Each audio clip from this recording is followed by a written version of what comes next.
My visit to the hospital and another place. The doctor's appointment at the hospital scheduled for Monday, May 10th, was supposed to be nothing more than a routine one.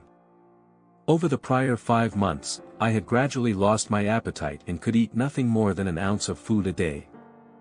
My weight had declined from 190 pounds to 140. My clothes were falling off me, and my neck and joints were in so much pain that it was extremely difficult to stand, sit, walk, or drive. I had little stamina, but I had no idea what was wrong. Having received little help from the doctors in England, I returned at the end of March. I didn't know how sick I really was as I waited in the doctor's waiting room at the hospital for a routine appointment. I never got to that appointment. As I entered the examination room, I started to lose consciousness and fell into a coma. When I came to, I found myself sitting in a wheelchair in a hallway for a very long time with an incredibly sharp pain in the back of my head. I was eventually taken into a room and moved to a bed. I tried to sleep through the blistering headache, and eventually lost consciousness. I had not been asleep long when I was unaccountably transported to a completely different place. With the searing pain in my head miraculously gone, I appeared to be in a large tunnel that led somewhere. The tunnel was in the shape of a large Roman arch and was constructed of a completely smooth material in an off-white color. Running through the tunnel was a wide path of the same material in the same color that disappeared into the distance. Although no lamps were visible, the tunnel and the pathway were brightly illuminated. For some reason, my mind was aware that this was the entrance to heaven. As I tried to proceed upon the path, I found that I could not move forward, as if an invisible barrier blocked the way. Puzzled, I looked around, but could see nothing but the tunnel and the path. Then, from above and to my right, came a voice that was unmistakably ethereal. I said, in a clear, resonant voice, "It is not yet time." The path suddenly vanished, and I found myself back in my hospital room, with the same crushing headache that continued for many hours. Much later, I learned that the headache had been a stroke, a blood clot in the brain.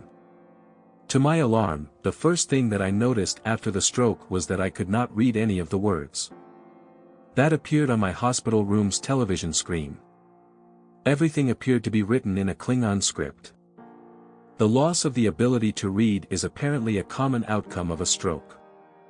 The next thing that I noticed was that I could not remember anything had happened within the last few minutes, hours, or days. I did not know what day, month, or year it was. I could not remember my daughter's names or birthdays.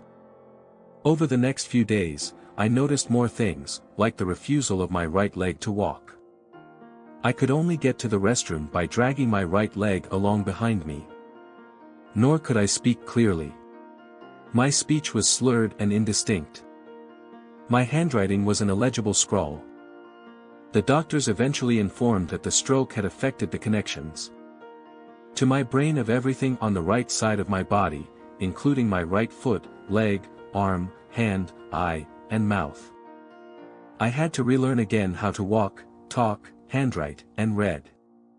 Handwriting, because it involves the coordination of many arm and hand muscles, was especially slow to relearn.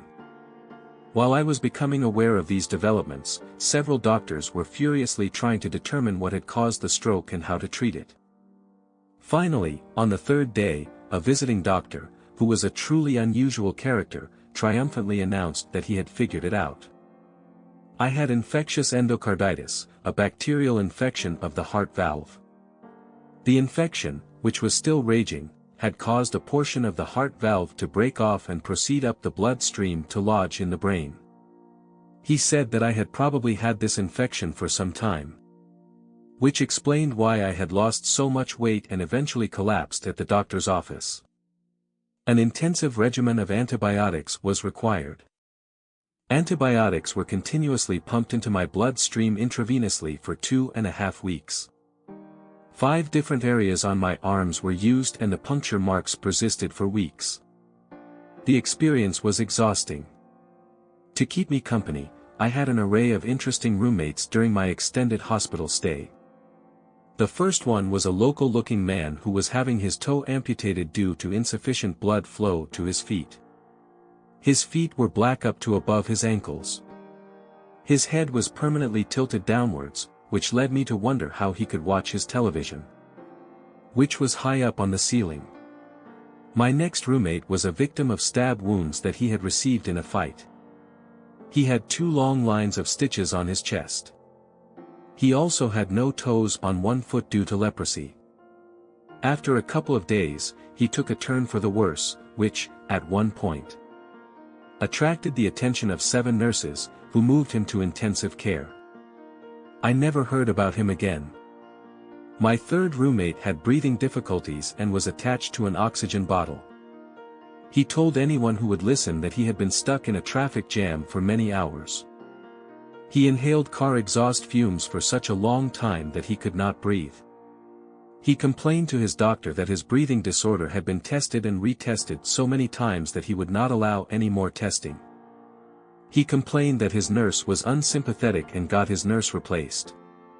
Because he refused treatment, he left the hospital the next day. My last roommate appeared very late at night after a long session on the dialysis machine. What was remarkable about him was the large quantity of clothes and possessions that accompanied him. As if the hospital was his second home.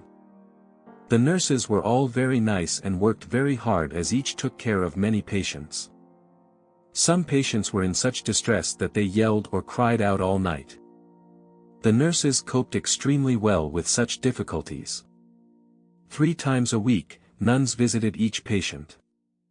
I looked forward to their visits as they were positive and comforting, and each patient got his or her own personal prayer.